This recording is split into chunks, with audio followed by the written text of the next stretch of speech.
Hello friends, and welcome back to the channel, where we delve into the mind of a villain.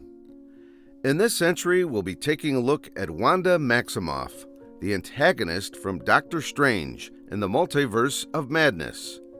Before we proceed, we'll be venturing into full spoilers in this video, so if you're new to the movie, come back when you've seen it. Now, let's begin. What often separates a hero from a villain is a fine line between good and evil, and for the hero, the struggle is in keeping themselves from crossing it, despite how justifiable it may seem. Wanda is one such character who, through personal tragedy, fell into that error. The film centers around the tension between her and Stephen Strange, who both have to wrestle with the decision to cross that line for what appears to be the greater good. In her grief, Wanda yearns to reconcile with her children. Wanda is a woman who has been characterized by loss. The loss of her parents to war, the loss of her brother, and most traumatic of all, the loss of her lover, whose death she had to witness twice, with the first one being done by her own hand. And while her children at Westview were just a figment of her imagination, Wanda still has an emotional attachment to them, and had to tearfully say goodbye to them when she realizes that the facade has to end. At the conclusion of the events of Westview, Wanda appears to have learnt her lesson, apologizing to the town residents and promising to do better as she moves on from her fantasy world. But tragically, it appears that the loss of her children, although conjured, proved to be one loss too many for Wanda. Perhaps she was alone for too long and got low one day, or perhaps she had too many dreams of her children and asked too many what-ifs. It is at this point that Wanda makes a crucial error, giving in to the temptation to use the Darkhold. This choice becomes a slippery slope decision, leading to much death and destruction. But it could be suggested that Wanda's initial mistake was isolating herself after Westview, when she is at a point in her life when she needs the most social support. The White Vision would be her best possible companion at this point of time. When Stephen Strange realizes that Wanda has been using the Darkhold, his immediate reaction is one of concern, as he states that the Darkhold corrupts everything it touches. Wanda is no exception to the Darkhold's corruptive effects, as her line of thinking becomes irrational and delusional, which makes for the main conflict of the film. In her attempt to defend herself, she makes many fallacious arguments, shifting the blame and responsibility of her own actions to others to justify herself. Her plan to sacrifice America Chavez so as to obtain her power to cross universes is ultimately motivated by her own self-interests. But she frames it as for the greater good, stating that her powers could potentially wreak havoc on this and other worlds.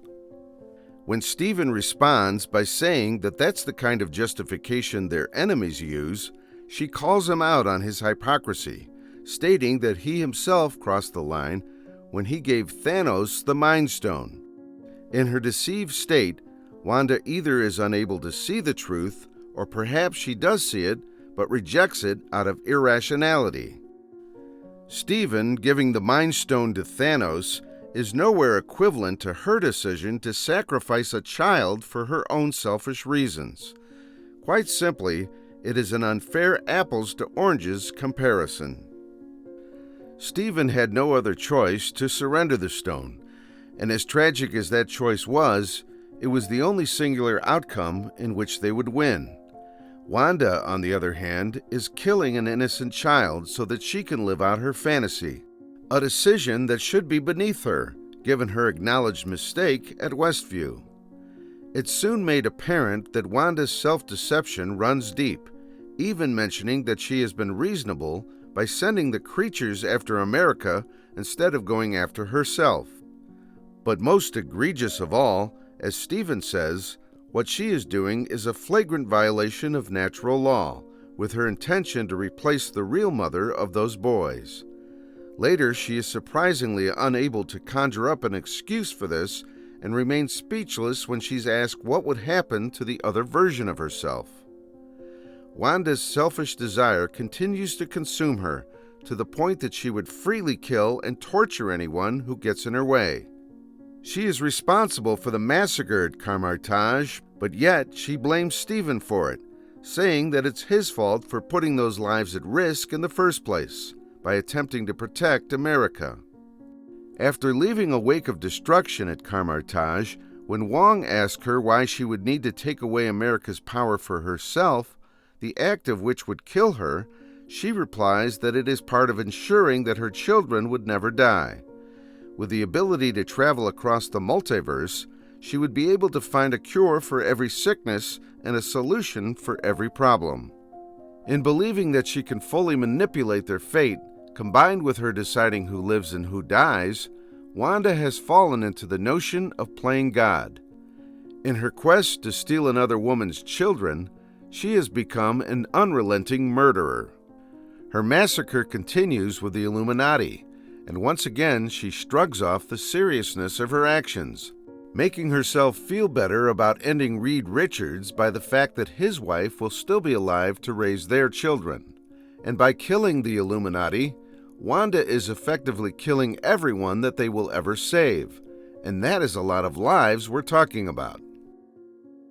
Eventually, it takes the horrified reaction of her children for Wanda to come to her senses. A figurative mirror is held up before her, and she finally sees the monster she has become. Even if she were to hijack the other version of herself, the children would never accept her, and although she doesn't see it, there's also the fact that her dreamwalking might eventually cause an incursion between the two worlds. Very likely, Wanda would have ended up like Sinister Strange did, driven completely evil and left alone to mourn over the loss of everything he loves. Either way, there is no outcome where Wanda has her happily ever after with them, save for the fact that she can rest knowing that they will be loved in their own universe. While she attempts to make recompense for her actions, her conscience knows it's not enough, and the weight of her guilt too staggering.